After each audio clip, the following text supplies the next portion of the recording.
Alrighty, good morning, lads and ladies. Welcome back to Pre-Calculus. Today we are going to be kind of emerging from our polynomial shell that we've been in for the last few days. Maybe even last couple weeks. We've been talking about polynomials of various flavors. So today will maybe be a comfortable and happy change of pace for some of us in that we're not talking about those same things again. The bad news is that the new thing we're talking about is kind of made up out of polynomials. So it's a change of pace, but only like this much. Get things moving on this end. Get the dock camera up, and then we can get started. Oh yeah. Here we go. All right. So on Monday, I wanted to show you guys some pictures, but I didn't have time. This new desktop background is actually the main thing I wanted to show you. Beautiful, isn't it? If you didn't get a chance to take a look at the announcement I posted, this is what you get if you plot all the roots for just a shitload of polynomials in the complex plane.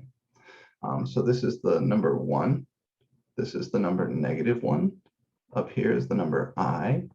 And down here, you can't really see it, but down here would be the number -I. So these are numbers plotted in the complex plane. Everywhere you see some orange or white, any color other than black, that's a root of a polynomial. And what this individual did is they took a computer program and generated a bunch of random polynomials with coefficients either plus or -1 and degree less than 24, less than or equal to 24.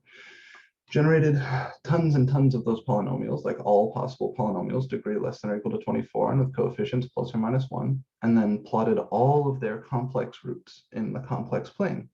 And this is what they got. And you notice all sorts of very weird geometries here. It's fascinating stuff. I invite you to take a look at that announcement, look at the linked web page, and see if you find it inspiring. I know I do. Oh.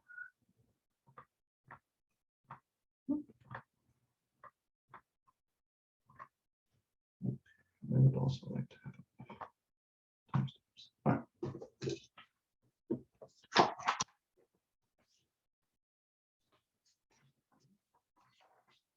Like I said, today we're going to be talking about rational functions. I also want to talk just a little bit about the second test, because we are getting close to the second test. Some more paper. And we'll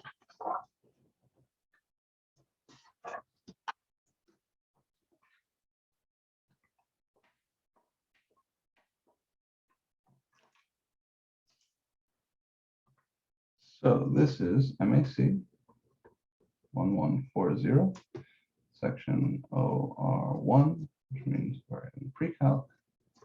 And today is the 13th, not 31st, 13th of October, 2021.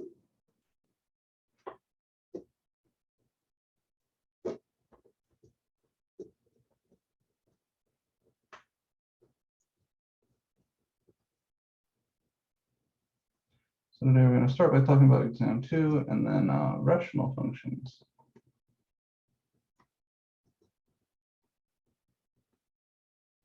I think it's section 3.6 in your textbook. But exam 2. Exam 2 is coming. Nothing we can do to get away from that. And there's only a few more sections to cover before we get there. So we have this section on rational functions, and then we have a section on inequalities. And once we've finished that section on polynomial and rational inequalities, then we will be ready for exam 2. So what it's looking like right now is that exam 2 is going to be next Wednesday, 1 week from today. Now, depending on how quickly we move through the rational function and specifically the inequality section, I may put it back one more class date, which would have it be on the next weekend, the next Monday, but it's going to be quite soon. So let's say all this correctly.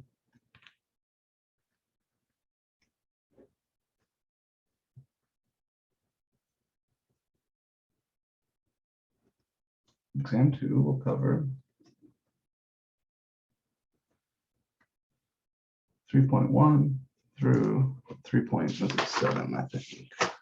Yeah. Which is everything from quadratics,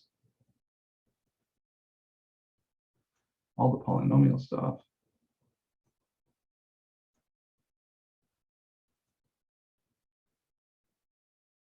the section on rational functions, which we're going to talk about today,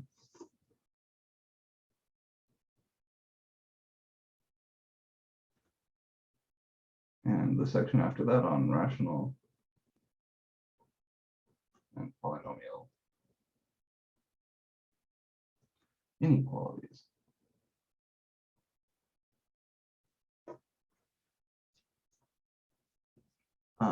Since today we're talking about rational functions, we're going to go through section 3.6, which I don't think you'll find too bad.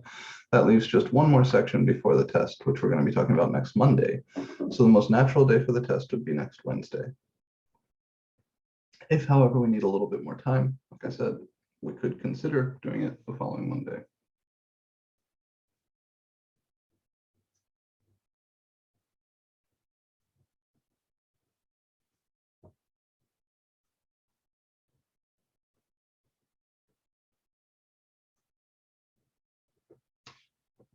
What is the date next Wednesday?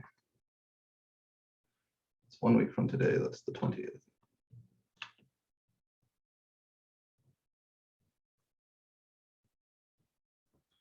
And certainly no later than the following Monday.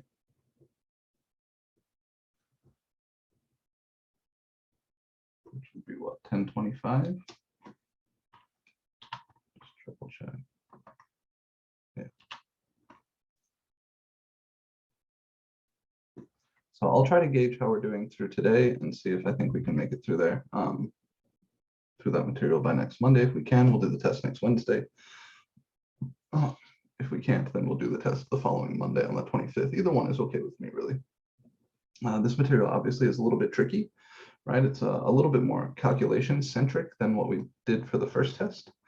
And I want to make sure you guys have an appropriate amount of time to prepare, because the last two sections here are kind of challenging, even compared to the previous ones. So yeah, that's the roadmap. And then anything else you want to say about this? Oh yeah, quizzes. So I published a new homework set for you guys, obviously, on Monday. And I published a new quiz for you yesterday. And there's going to be one more quiz before the test.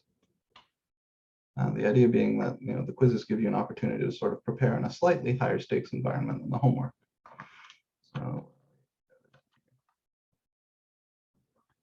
So you see here, homework 13 and quiz 3, both open in the last few days. Right now I have the quiz set to be due on the 20th because I think that's when the test is going to be. And after I publish the next quiz, quiz 4, I'll also have that set to be due on the 20th. That way you can kind of treat the quizzes as a review and practice session for the test. What else? I think that's it. That's it. Okay. All right, yeah, that's enough then. So the test will most likely be Wednesday, no later than the following Monday. I'll post an announcement once I know for sure. It depends on how quickly you guys are moving through the homework and how comfy you guys seem to feel with the material based on our discussions in office hours. Rational functions.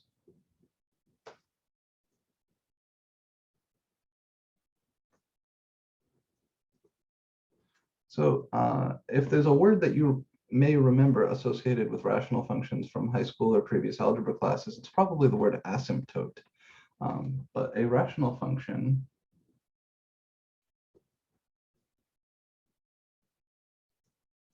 are functions of the form. Often we'll use r of x, r for rational, and we write them as p of x over q of x, where p and q are polynomials.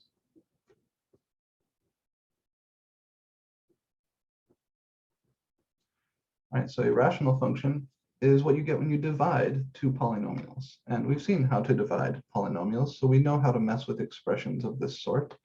But what we're going to be doing now, rather than trying to execute some long division on a thing like this, we're going to be trying to study it as a function in its own right. And the denominator will usually be a higher degree than the numerator, but not always. The simplest example of a rational function, we've seen several rational functions already. Some of our parent functions are rational functions. Simplest example,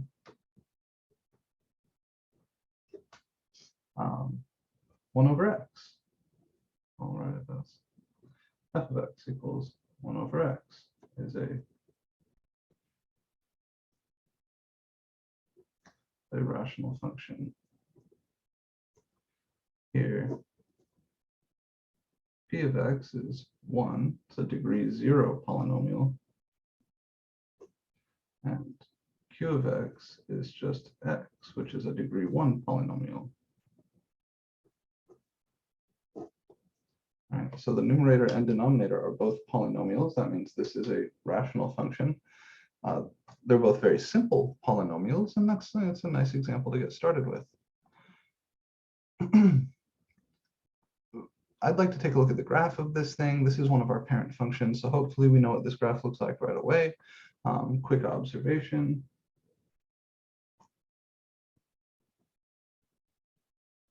The domain here, because I have an x downstairs, remember we do have those domain red flags. The big domain red flag that jumps out here is the variable downstairs. So we know x is not allowed to be 0, i.e. that domain is negative infinity up to 0, unioned with 0 to infinity. I did notice a handful of folks having a difficult time finding domains on the test, specifically on problem 13. Where you had to find the domain algebraically. So please practice that. And if you're feeling a little bit insecure about those, come talk to me in office hours. The procedure is the same as it was at the very start of the course when we talked about domain red flags. Here, the red flag is that you've got a variable in the denominator. So you know that that quantity, whatever that variable stuff is downstairs, can't be 0. And x itself would be 0 when x is 0. So we're not allowed to have that. To find the range, we'll want to look at the graph.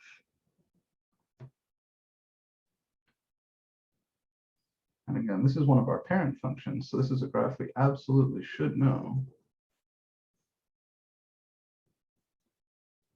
The graph looks like this. And over here, like this.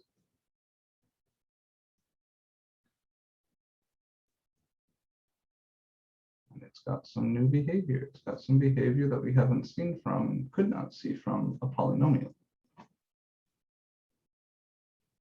Okay. Some points that are on this graph, 1, 1. All right, if you plug 1 in for x here, 1 over 1 is 1.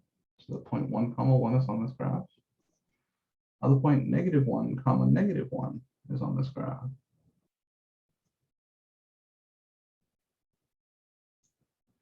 Because if you plug -1 in for x, 1 over -1 is -1. Some of the points that are on this graph,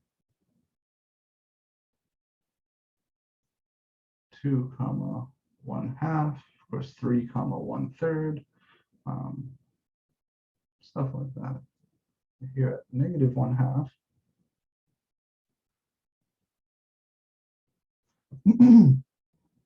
another example of a point on this graph is -1/2, -2. All right, so just a few things. So can we see the range from this picture? Can anybody tell me the range of the function given this picture? Help me with that.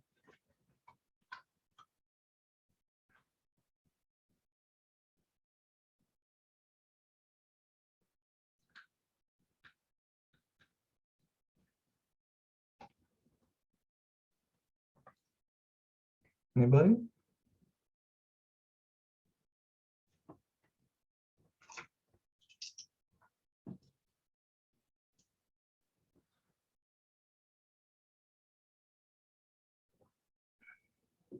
Did you hear me? I tried to talk.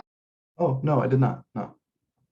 Negative infinity to 0 and then 0 to infinity. Very good. It's the same as the domain. The y values on this graph, right? It's if we were to squish this part of the graph onto the y-axis, just smoosh it in, then everything here would get hit up to 0, but not including 0. This graph doesn't touch 0, it just gets closer and closer to 0. And the same thing's true over here. If I smoosh this part of the graph onto the y-axis, then everything from here up would get hit. So this is negative infinity to 0, union with 0 to infinity. That's because everything below this gets hit. And everything above this gets hit. But 0 itself, the y value 0, does not get hit. The sort of funny behavior that you see here near x equals 0 can be explained by the denominator being 0 when x is equal to 0. So this is called a vertical asymptote.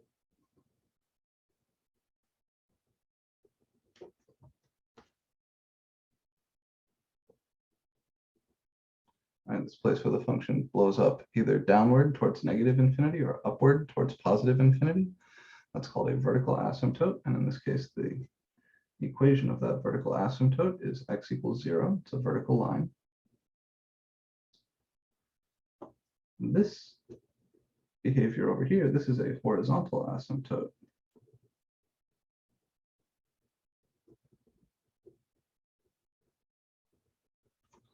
And the equation of that horizontal asymptote is the line y equals 0. It's the horizontal line, slope 0 going through the origin. If x is very, very close to 0, let me make a small table of values.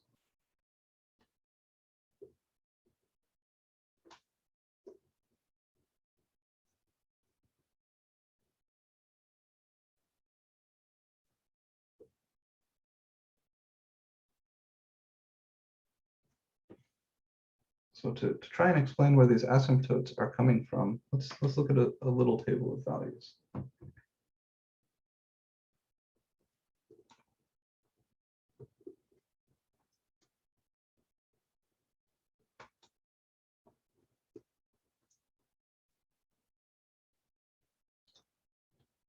And let's look at the vertical asymptote stuff first. So if I want to understand what's going on here, this vertical asymptote, that means I'm looking at kind of this part of the graph and this part of the graph. The x values on those parts of the graph are close to 0, right? Like here's -1, here's +1. So all the x values that we're talking about in here are between -1 and +1. So those are like fractions or decimals, like, smaller than 1. So if we plug in things like -0.1, -0.01, or 0.001, let's see what we get. So those would be x values that are on this part of the graph. What is 1 over -0.1?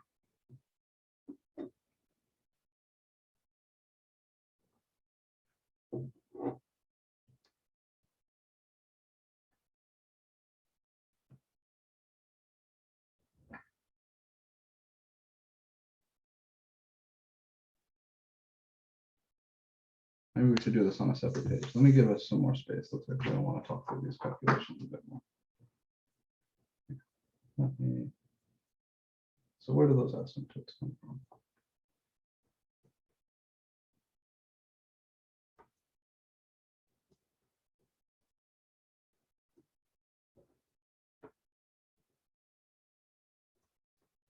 Well, remember 0.1 is 1/10, right?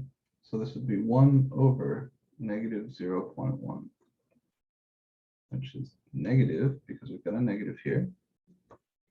1 divided by 1/10. 0.1 is 1/10.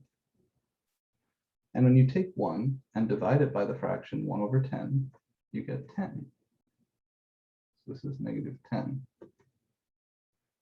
In other words, if you're to come in here to the point where x is negative 0.1, we're way down here at -10.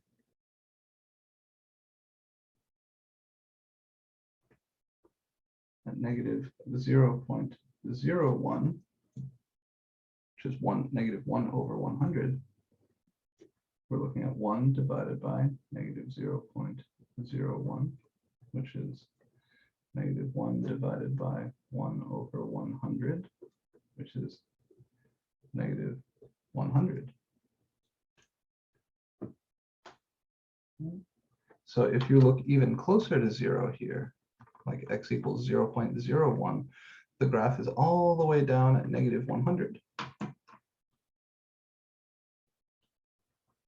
Kind of the moral of the story here is that 1 over a very small number is a very big number. And the smaller the downstairs, the bigger the fraction is overall. You see the same thing if we plug in positive 0.1. F of that would be 1 over 0.1, which is 1 over 1/10, which is 10. And if we plug in positive 0.01, that's 1 over 0.01, which is 1 over 1/100, which is 100. This is where your vertical asymptote is coming from.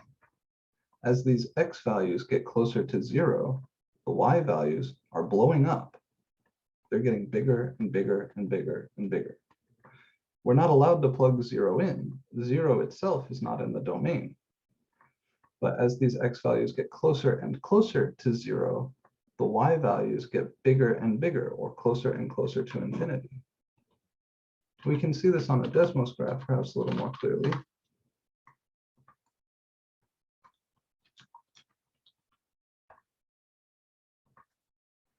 So if I want to look at the point 0.01, comma f of 0.01, that's going to be way up here.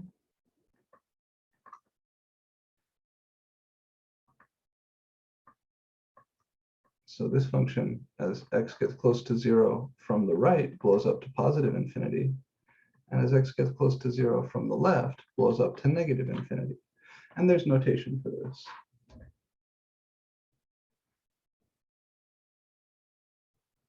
So what I'd say here is if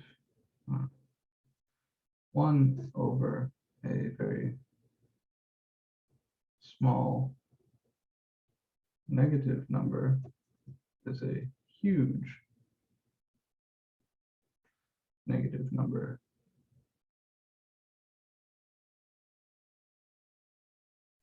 here 1 over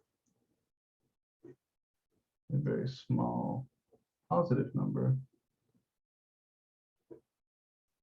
is a huge positive number.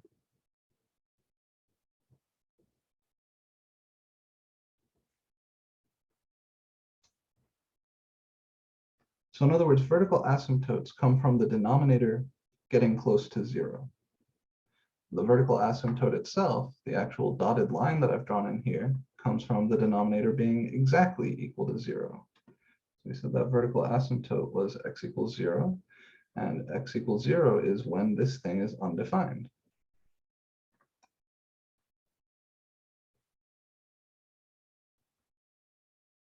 All right, let's keep going a little bit. What about the horizontal asymptote?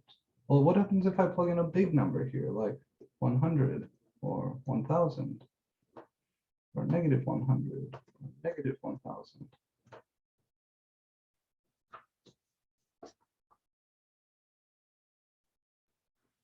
Well, f of 100 is 1 over 100, which we saw a second ago is the same as 0.01. F of 1000, that would be 1 over 1000, which is 0.001. F of negative 100 is 1 over negative 100, which is negative 0.01.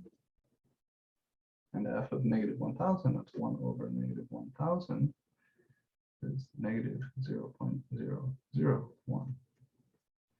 So I'll leave the signs alone. The big deal here is that 1 over a huge number is a very small number. So the reciprocal of small numbers are big numbers, and the reciprocal of big numbers are small numbers. If you flip a number over, it goes from being very, very big to very, very small, or from very, very small to very, very big. The way we would describe this asymptote behavior in general.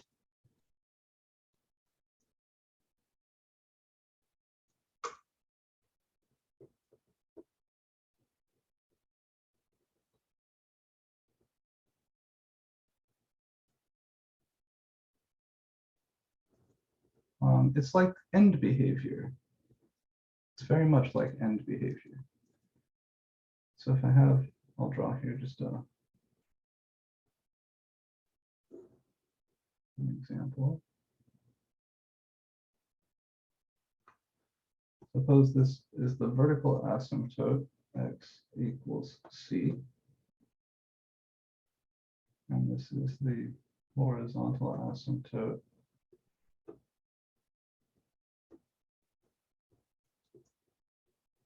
y equals L. And this graph could look like a bunch of different things. You know, maybe it's something like this. I don't know.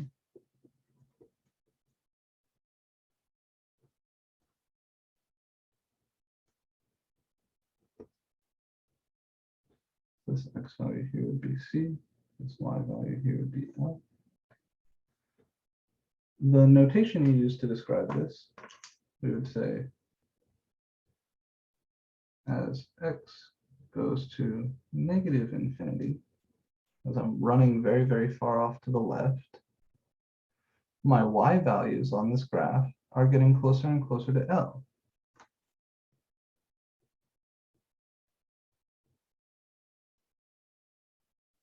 And as x goes to positive infinity, as I'm running very, very far off to the right, my y values are also getting close to L. So this would be the description of the horizontal asymptote.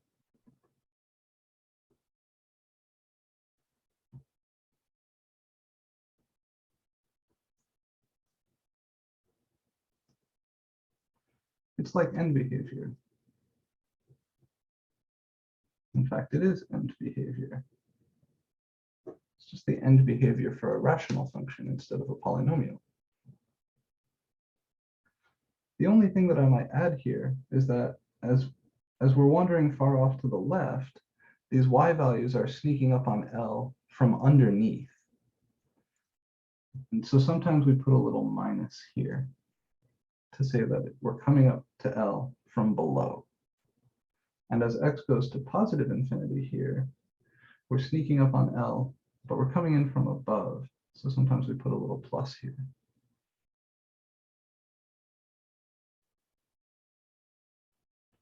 And then describing the vertical asymptote,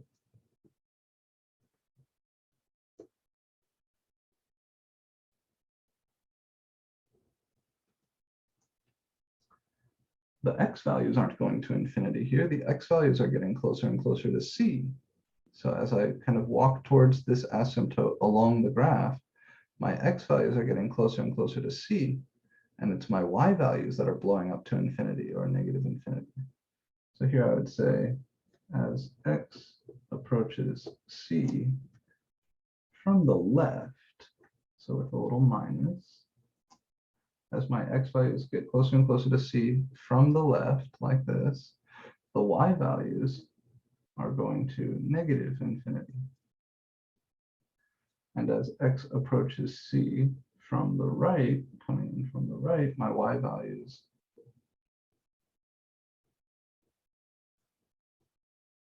are going to plus infinity. This is kind of a introduction to limits, actually. There are this concept of limits that you're going to play with in calculus very, very carefully. And this notation is kind of like baby limit notation. So these asymptotes come from this fact that when you divide a big number, 1 by a big number, or in general, just a normal sized number by a big number, you get a very, very small number. And then if you divide a normal sized number like 1 by a very, very small number, you get a very, very big number.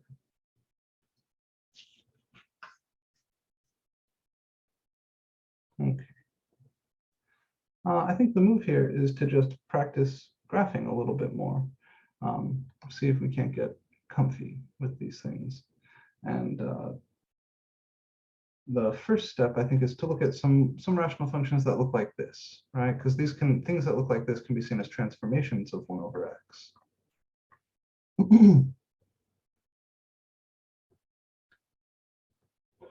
But just to be clear, a horizontal asymptote is a horizontal line that your graph approaches as you walk very, very far to the right or very, very far to the left.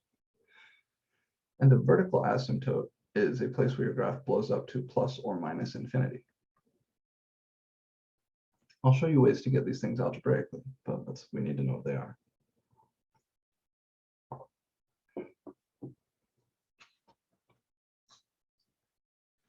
We've looked at transformations of 1 over x before. Just for fun, let's look at one more.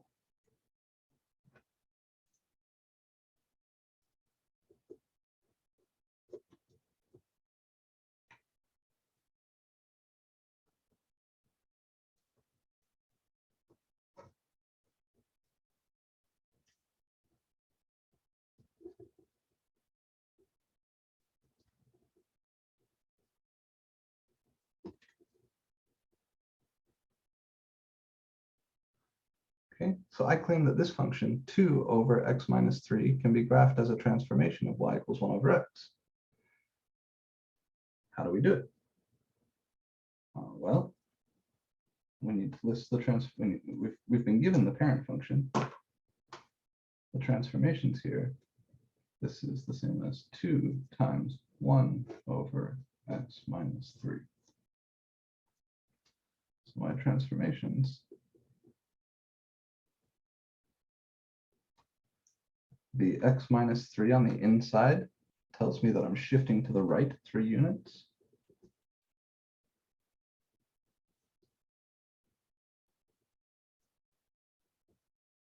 And the 2 on the outside here tells me to scale vertically by a factor of 2. In other words, we're going to stretch vertically by a factor of 2. So if I start with my 1 over x graph, it looks like this.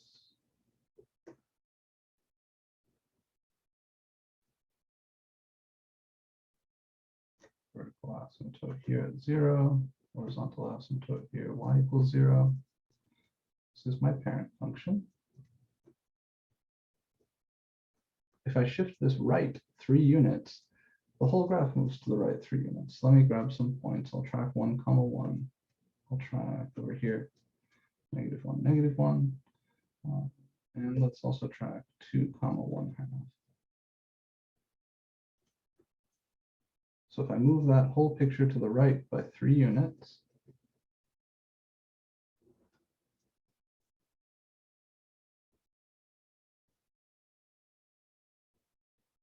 first thing I would do is draw in the asymptote. So this vertical asymptote is going to move to the right. The whole graph is moving to the right.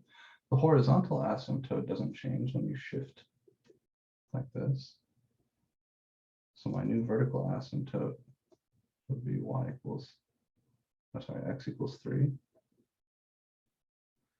And the HA is still y equals 0. This whole branch of the graph is going to move over 3 units to the right. And this whole branch of the graph is going to move over 3 units to the right.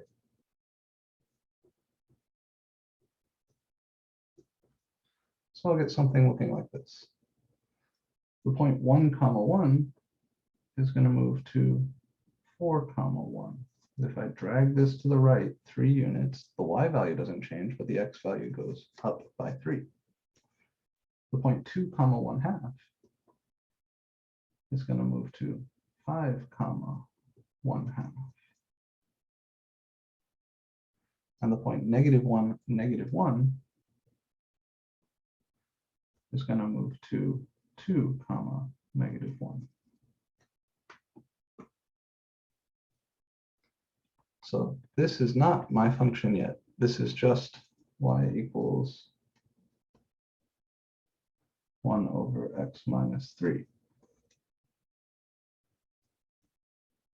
Now, if I do the second transformation, scaling everything vertically by a factor of 2, that's like taking this graph and stretching it out by a factor of 2. In other words, we're going to multiply all the y values on this graph by 2. Asymptotes don't change.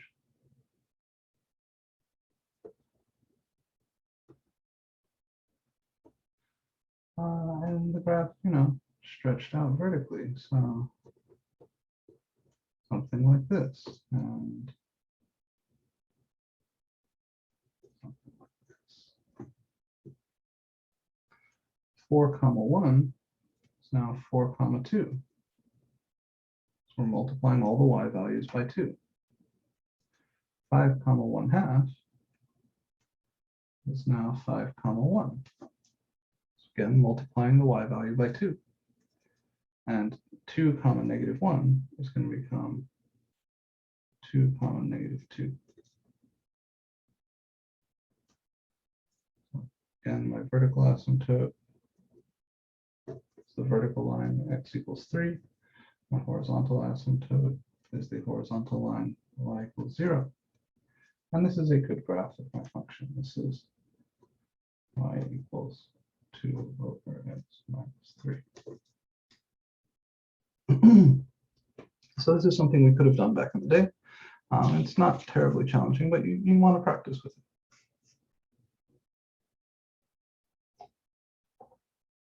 As you can see, kind of once you know the asymptotes and you know the basic shape of the graph, you're in a good position to draw the graph. Knowing the basic shape of the graph is easy if it is a transformation of 1 over x.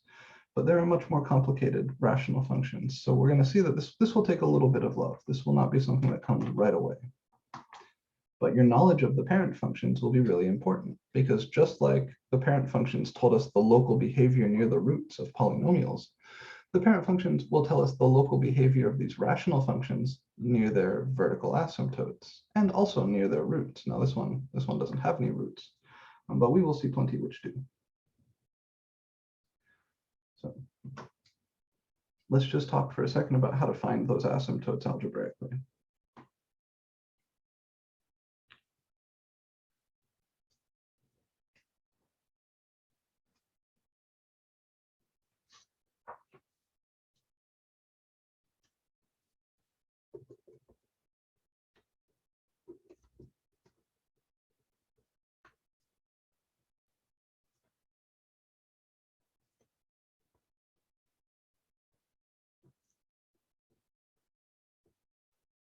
There are functions besides rational functions that have asymptotes, and those of you who are taking trigonometry know that well. The tangent function has asymptotes.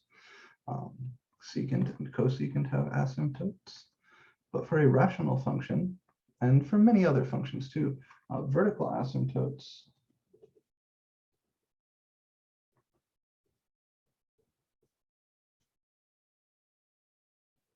these come from factors of the bottom.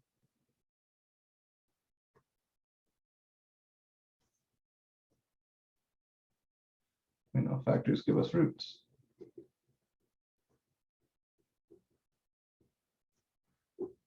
I.e., we need to solve the bottom equals 0.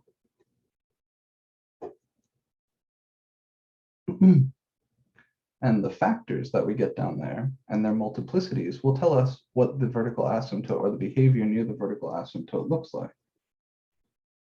Horizontal asymptotes are more complicated.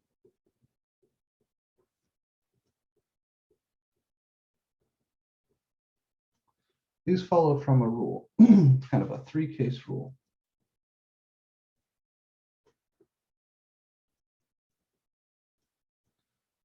If the degree of the top is bigger than the degree of the bottom, then there's no horizontal asymptote.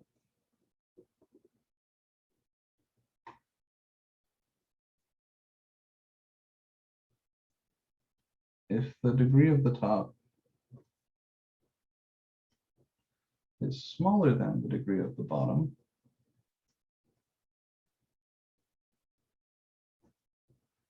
then the horizontal asymptote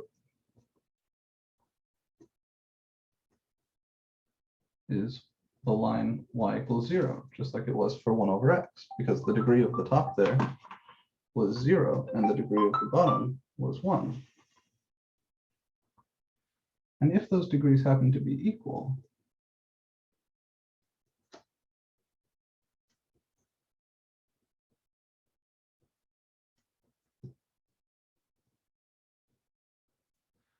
then the horizontal asymptote,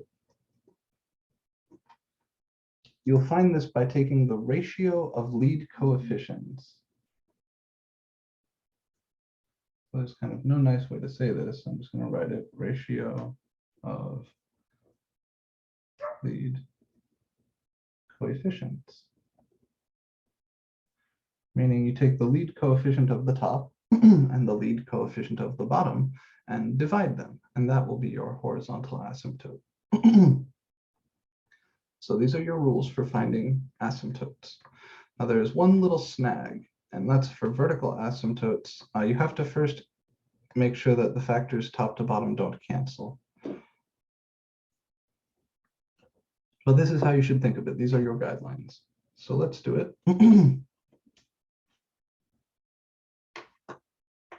So there's one little star here. Asterisk.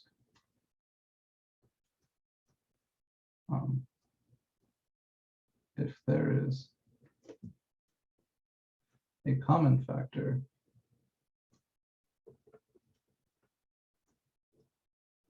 top to bottom, cancel those before looking for vertical asymptotes.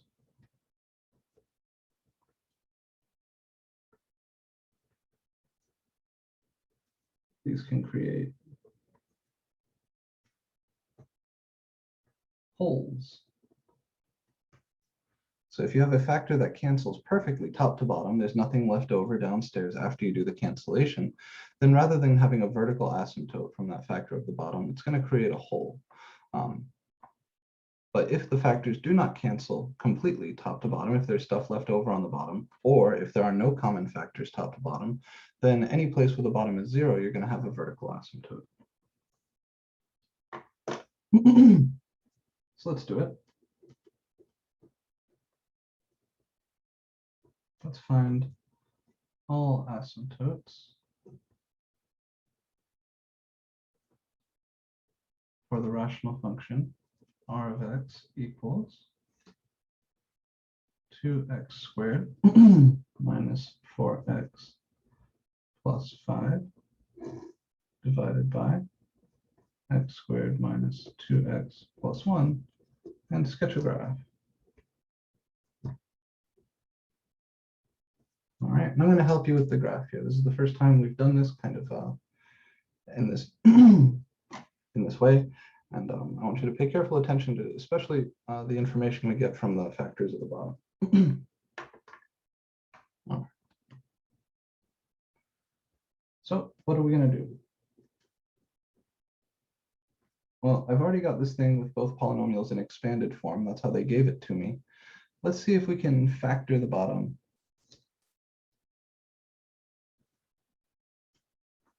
x squared minus 2x plus 1. Does that factor nicely?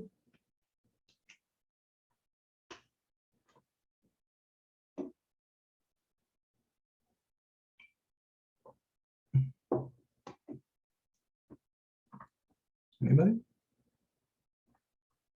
This quadratic, can I factor this?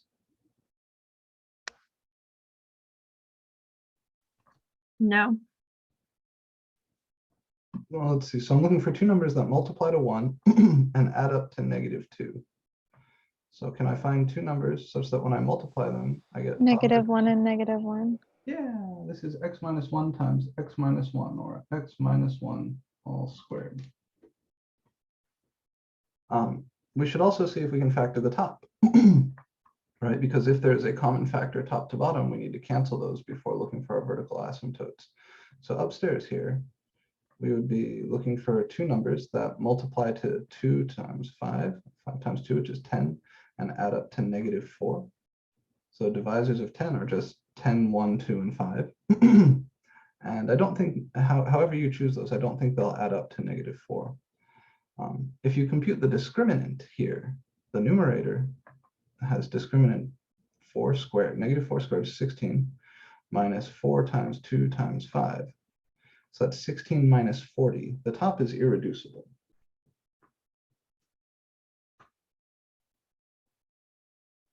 So remember, we talked about irreducibility yesterday.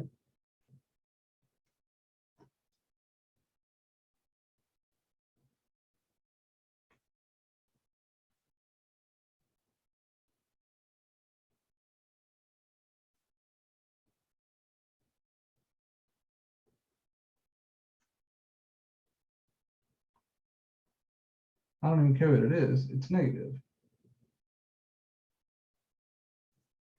So the top is never 0. Top has no real roots.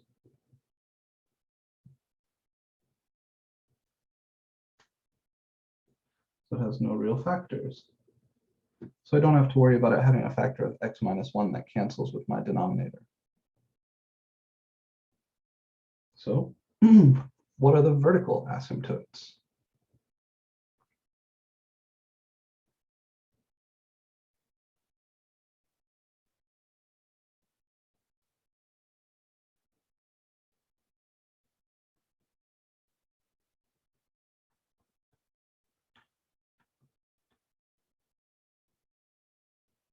We find vertical asymptotes by finding the roots of the bottom, by figuring out where the bottom is equal to 0. Where is x minus 1 all squared equal to 0?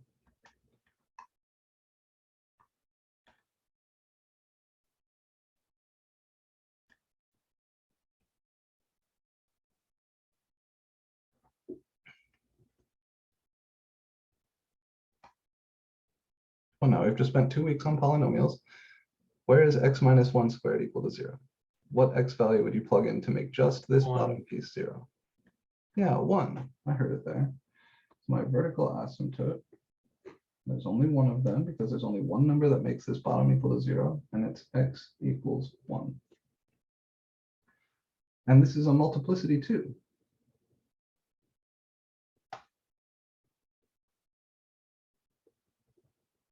Factor down here. And it turns out that because this is a multiplicity 2 factor, the behavior near that vertical asymptote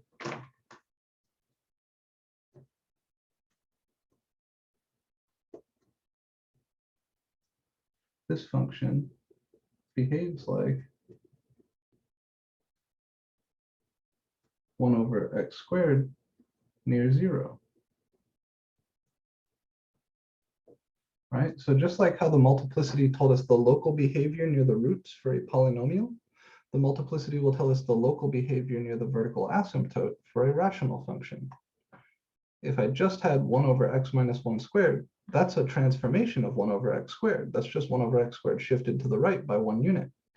So this square down here tells me that near that vertical asymptote, this thing looks the same as 1 over x squared looks near 0.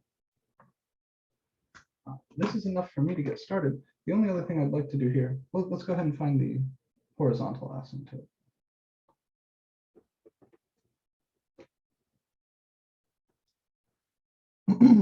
All right, so we've got our rule for horizontal asymptotes there, and it's easier to see this from the expanded version. So which one of those three cases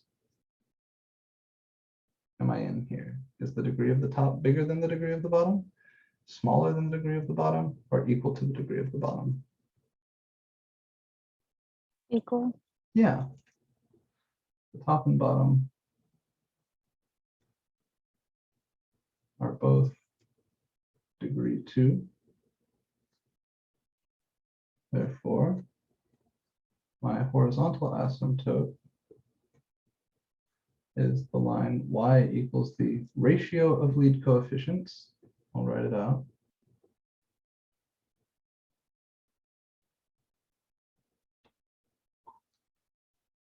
So what's the lead coefficient of the top?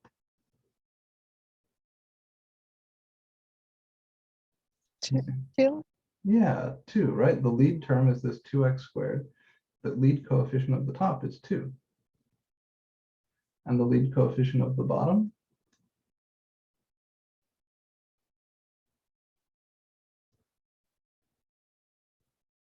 1. 1. So in other words, y equals 2 is my horizontal asymptote, x equals 1 is my vertical asymptote. And I know that near x equals 1, this thing behaves the same way as 1 over x squared behaves near 0. So let's take this information and try to draw a little graph. Since the top is never 0, this whole function will never be 0. The only way for a fraction to equal 0 is if the top is 0. So I don't have any x-intercepts. I do have this vertical asymptote.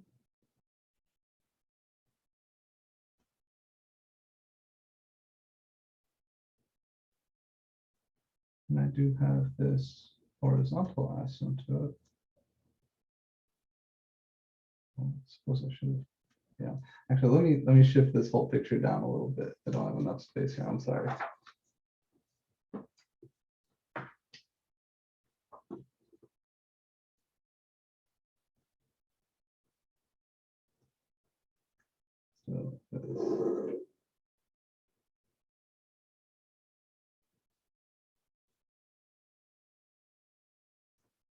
So I draw in my vertical asymptote, x equals 1, and I label it.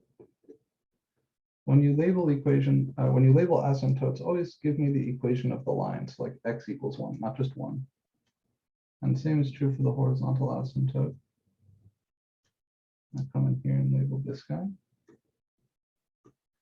This HA is the line y equals 2.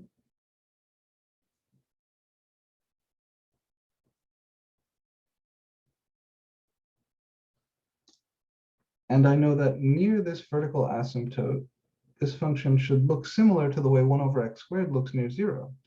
And you guys have all seen on your tests, either you got it on the test or I drew it in for you in the written work. Near 0, 1 over x squared blows up to positive infinity on both sides. So here's the local behavior near that asymptote.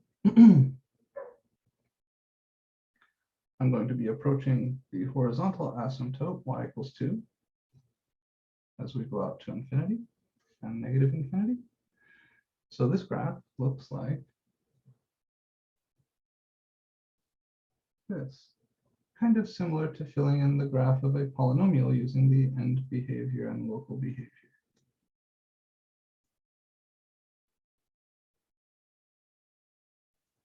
This would be, let's try y equals r of x, the rational function that we're playing. Now, from these two arrows, knowing that we do the same thing that x squared does near 0, and from these two arrows, if you're not 100% comfortable or confident filling that in, you can always make a little table. You can always plug in a few specific values. But the idea here is just like with graphing transformations and just like with graphing polynomials using the end behavior and local behavior, you don't want to have to do that all the time. So you want to get comfy just thinking about local behavior and end behavior giving you the graph. How do we know that this graph is in the positive plane instead of the other ones where one was in the positive and one was in the negative? It's a good question. So we know that there's this symmetry, right? We know that the graph's going to go up on both sides or down on both sides. So let me, 1 over x squared looks like this, right? So I know that near x equals 1, my graph should look like 1 over x squared does near 0, meaning should blow up like this on both sides. There is a possibility that it has that same symmetry, but both of those arrows point down. And if you're unsure, you can plug in any x value here and just check to see whether you're positive or negative.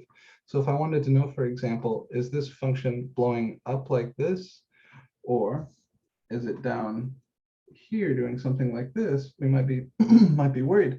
The way I knew that that wasn't the case is because because it has to have this symmetry, both arrows pointing the same way, either up like this or down like this. If I'm going to approach the line y equals 2 out here, and I'm going to blow up going in the down direction like this, then I would have to have crossed over the x-axis, which would mean I would have to have a place where this whole fraction is equal to 0, which would mean I'd have to have a root of the numerator. So if this is something that you guys don't know, let me insert this here. X-intercepts come from the top being 0.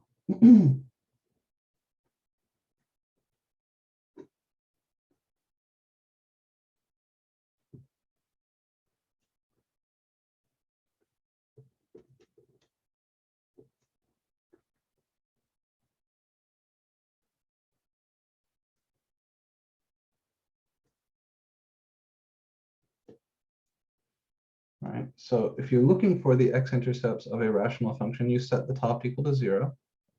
Here, the numerator is irreducible, right? Doesn't have any real roots. We saw that because the discriminant is negative. So I knew I either had to blow up to positive infinity at 1 and tend towards 2 as we go out these ways, or blow up towards negative infinity at 1 and tend towards 2 as we go out those ways. The reason I know I can't possibly be going down here is because that would require me crossing over this x-axis. But I don't have any x-intercepts. The top of my function is never 0. So it must have been this. So we really did have enough information here, knowing that the top is irreducible and that the bottom is x minus 1 all squared is genuinely enough to get this graph. But you do have to think about it quite carefully.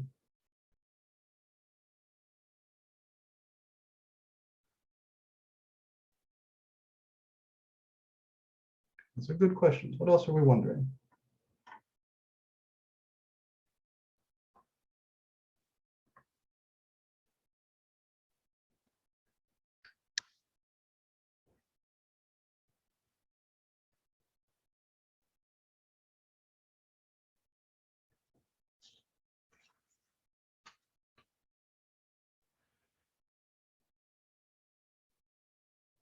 Okay.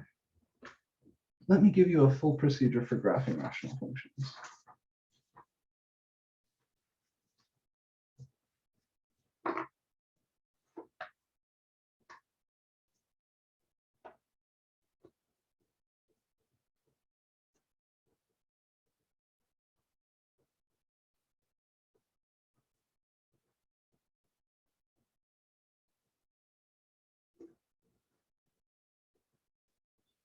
First, factor. Factor top and bottom.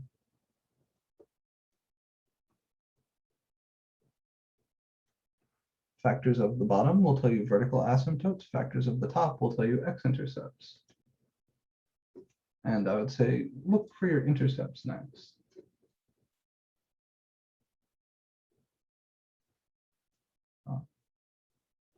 Like we said, x-intercepts come from the top equaling 0.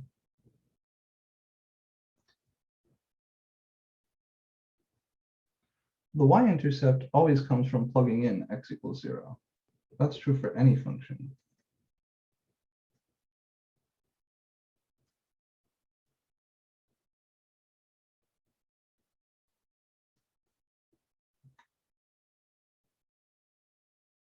And then I would say, find your vertical asymptote. Or asymptotes. It's possible to have more than one. And remember, these come from the bottom being 0. And also you get the local behavior near that asymptote by thinking about the parent function that is similar, that has the same multiplicity. Maybe I'll add that in here.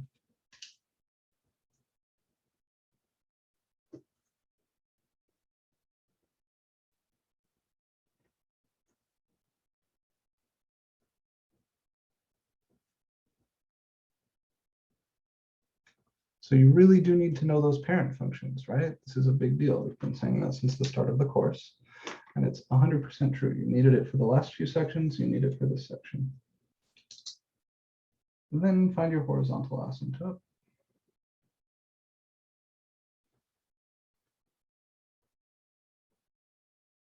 Good news is that for rational functions, you can only ever have one horizontal asymptote, not many of them.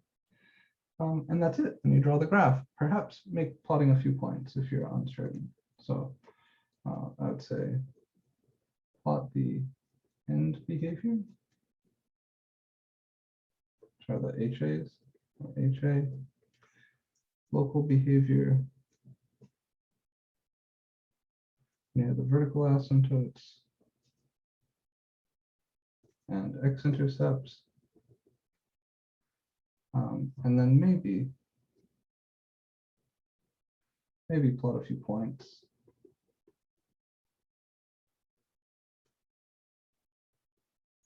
And connect the pieces.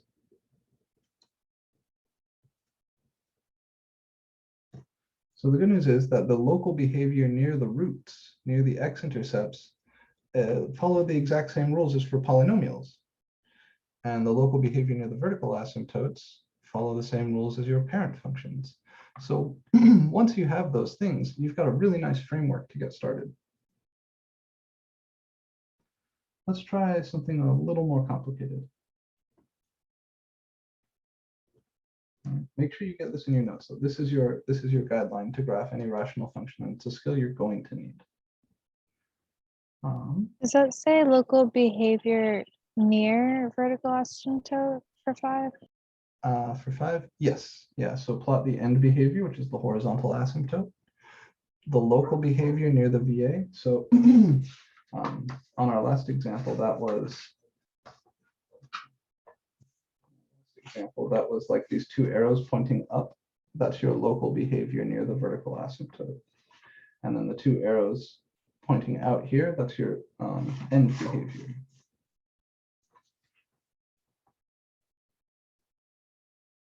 All right, let's try it. Let's sketch. Let's just graph r of x equals 2x squared plus 7x minus 4 over x squared plus x minus 2. I'm going to do it by following these guidelines. First thing I should do is factor top and bottom.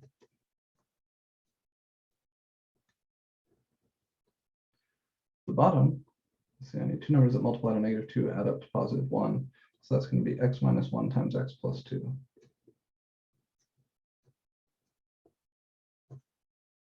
The top, you need to take just slightly more time to factor. So a times c is -8. You need two numbers that add up to +7 and multiply to -8. Those would be +8 and -1. And then you rewrite the middle term and factor by grouping. You get 2x minus 1 times x plus 4.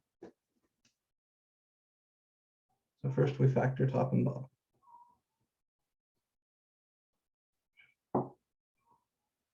So 1 is done. I need my intercepts next.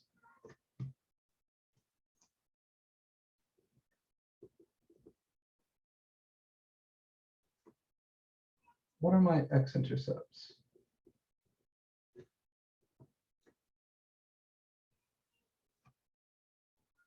+1 and -2. Remember where x-intercepts come from?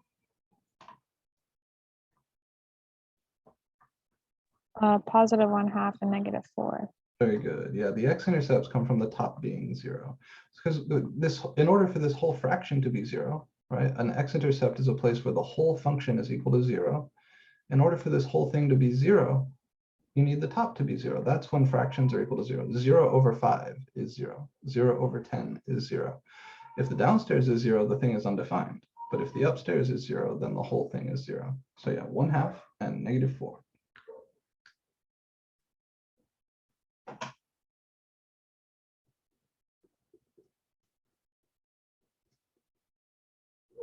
And they're both multiplicity 1.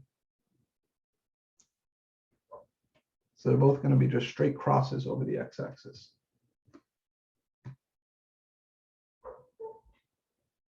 What about the y-intercept? How do I find that? Would it be 1 and -2? So careful, right? Look up here. How do we find y-intercepts?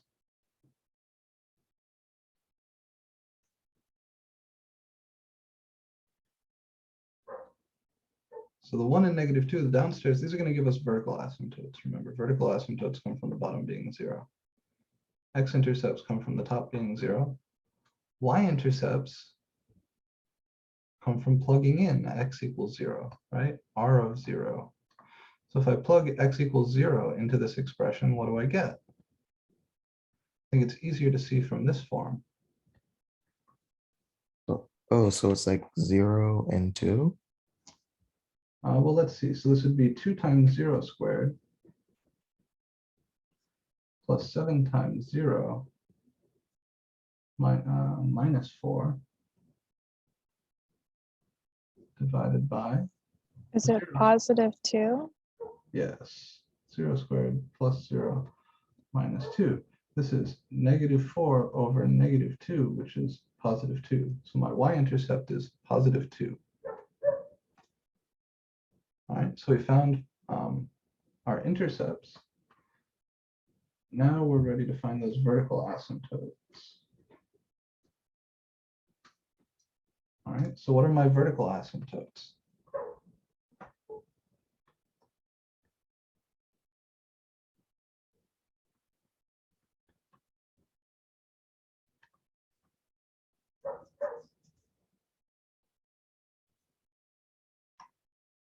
When is this denominator equal Would it to be -2 and 1? Yeah, good. This is the equals -2 and x equals 1. And both of these are coming from multiplicity 1 factors also, which means near -2, this thing will look like 1 over x looks near 0, and near +1, this thing will look like 1 over x near 0.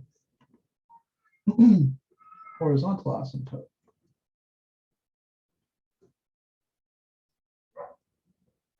Which of the two forms should I look at to find the horizontal asymptote? This guy or this guy? Purple or black? The original? Yeah, the black is easier to see because I just need to know the degree of the top and bottom and the lead coefficients. So the degree of the top is 2, it's a quadratic. The degree of the bottom is also 2, it's a quadratic. So since the degree of the top is equal to the degree of the bottom, our horizontal asymptote is the line y equals the ratio of lead coefficients, which is the same as the last problem, 2 over 1, which is 2. All right, so now we're ready to draw our graph. We're going to plot the end behavior. We're going to draw on our horizontal asymptote. We're going to draw on our vertical asymptotes and maybe plot a few points and connect the pieces. All right. I'll show you how I like to do this.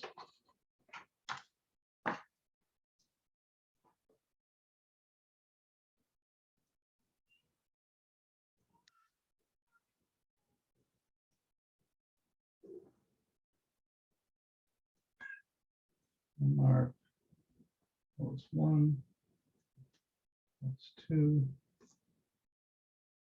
Get to -4.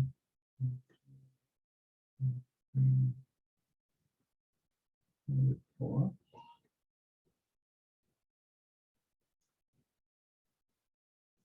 All right.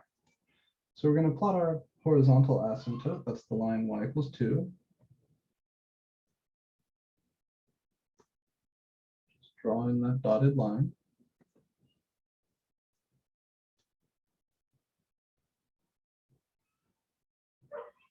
And we want to label it HA y = 2. We're going to draw our vertical asymptotes. We had 2 of those. They were -2 and +1. So here's the vertical line x = -2.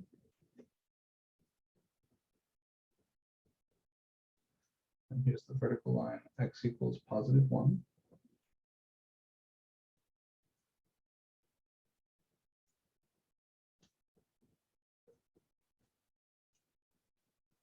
And let's draw in our x-intercepts. We had 2 of those. They were 1/2 and -4. So there's -4, and here's +1/2. All right.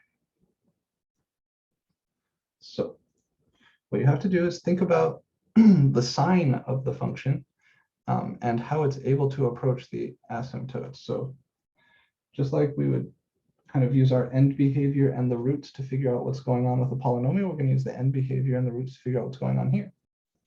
I have to approach this horizontal asymptote. There's 2 ways I could do it. I could do it from above, like this, or I could do it from below, like this. Which one am I going to do here and why? Does this function kind of sneak up on its horizontal asymptote like this, or does it sneak up on its horizontal asymptote like that? From above or from below?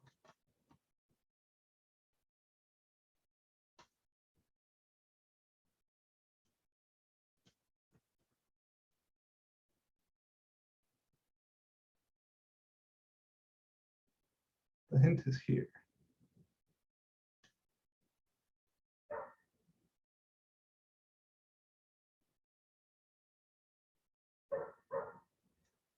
Well, so this is a point that's on the graph, right? This is an x-intercept. So if I'm going to connect this piece to a piece that's approaching this horizontal asymptote, that has to be coming up from below. So we're not coming in like this. We've got to be coming in like this because I've got an x-intercept right here. And that means we're going to cross like this. And since I'm leaving here going down, that means I have to approach this vertical asymptote going down.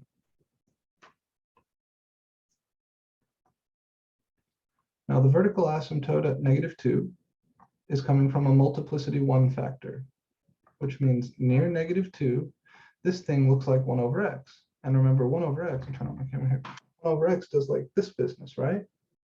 So it's negative on one side and positive on the other. So if I'm going down on the left, that means I've got to come back from above.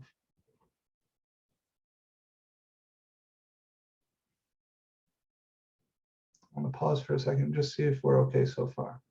So the first question was, do I approach this horizontal asymptote from below or from above? And the answer was below, because I've got an x-intercept right here, which means my graph has to be down here. And the only way to connect from down here to an arrow over here is if the arrow is sneaking up from below. So are we going to have 2 graphs? This graph will have 3 separate branches. And of each vertical asymptote chops this up into different pieces. So we're going to have a kind of region over here. We're going to have a kind of region in the middle, and we're going to have a region over here. 3 separate disconnected parts. So are we okay with this arrow and this cross here from above to below? Are we comfortable with why those are the way they are? Are there any questions about those? Here's the test. The test is today. You get 100% if you get this right, otherwise 0. What are we worried about?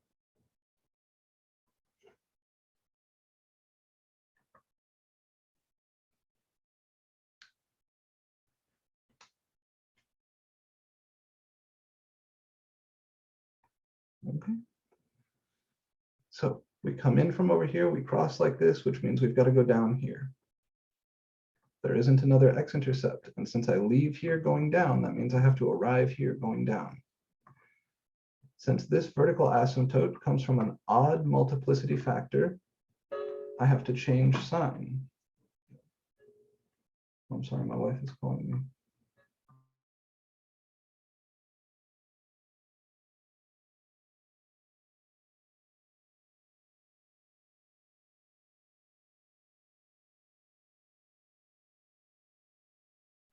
Hey guys, sorry about this. There's some folks here to do some maintenance on my house. I hate to do this, but I'll be right back.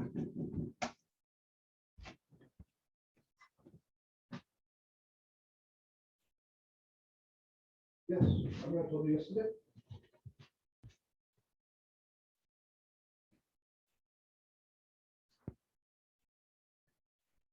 I'm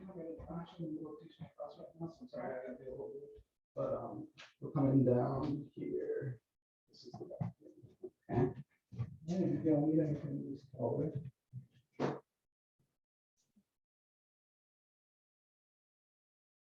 don't think there's anything that should be in the way, but if you guys do run into any trouble, just know. Sorry about that, guys. Got some folks here doing some tile work, and my wife is busy with the baby, so I had to let them in real quick. All right.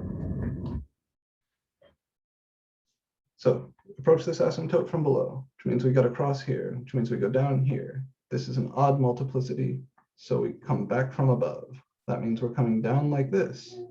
There are no x-intercepts in here, nothing like that. The next kind of interesting feature is this x-intercept. I know my y-intercept is 2, so I'm going to cross the y-axis right here. So we're going to do something like this. And then we have to come down here and cross this guy. So I can fill this in, and that means we're going down like that. Again, this is an odd multiplicity factor, right? The vertical asymptote here came from a multiplicity 1 factor, so we're going to change sign and to flip back up to being positive here, which means we're going to approach this horizontal asymptote like this. So kind of here's my skeleton for this graph. Now we fill in all the pieces.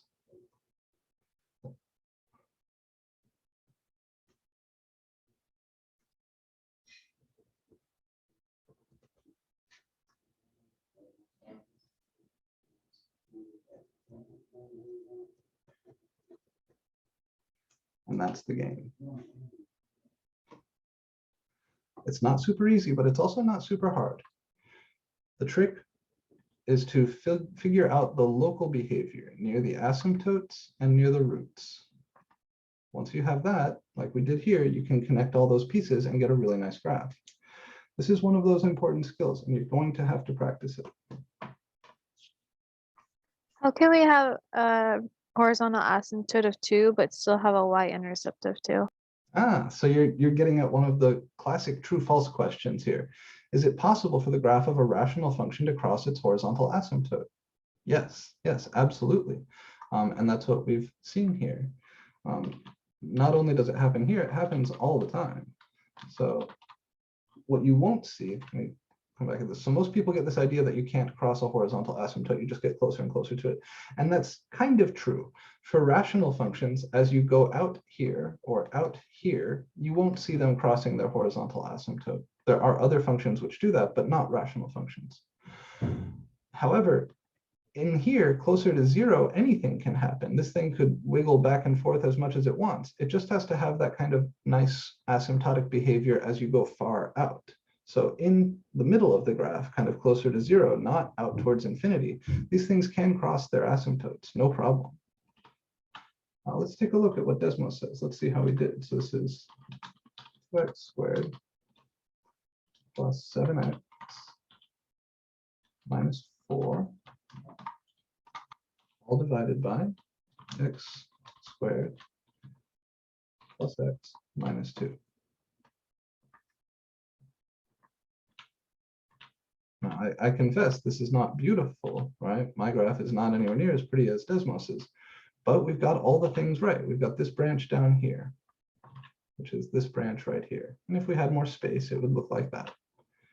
we've got this piece here, which does a little kind of S curvy thing, going from top to bottom, crossing over here at 2, horizontal x-intercept here at 1/2, which is exactly what we have, starting from above, coming down, crossing the y-axis at 2, and then coming down here. And then on the far right, we just have this branch. And if I add in those asymptotes as dotted lines,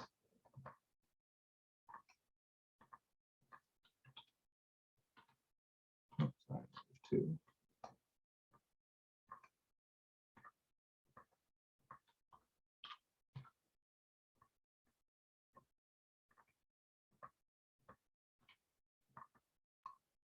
You see, this looks very much like our graph, right? And so this crossing of the horizontal asymptote is not a problem. It's just that as we run out like this, or as we run out like this, it's not common that you'll see these cross. But in general, there's no problem with a rational function crossing its horizontal asymptote. Now, what you never will see is a rational function that crosses its vertical asymptote. Vertical asymptotes are, by definition, places where the function is undefined. So there cannot be a point on the graph anywhere on this vertical green line or this vertical green line.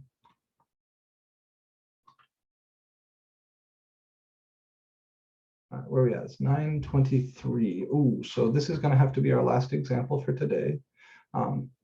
Take a look at the textbook here. The textbook is not bad, and they walk you through a few more examples. So this is what I was saying when I said, I think some of this material is going to take a little bit longer to cover than one day. I'm going to return to this section on Monday of next week, and we're going to work a little bit more with this.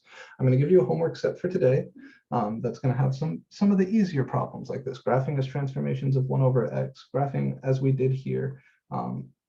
And then we'll look at some slightly more complicated examples on Monday and talk about inequalities, which means that our test is probably going to be not next Wednesday, but the following Monday to make sure we have time to talk properly about inequalities. So I know this is tricky. I don't want to rush it, but at the same time, I need you guys to be working hard. So please, as you work this homework, every bit as important as the previous ones when I said this, you must be drawing the graphs by hand. If you don't practice drawing these graphs by hand, you're going to be totally fucked on the test. Don't let that happen to you. Take the time to run through this procedure. It's really not that hard, but you do need to remember what these things are and where they come from. So if you didn't get this in your notes, take a screenshot now. Make sure that you understand how to do these things and remember them for the test, right? On the test, I'm not going to tell you where the x-intercepts come from or where the vertical asymptotes come from. You need to know this stuff.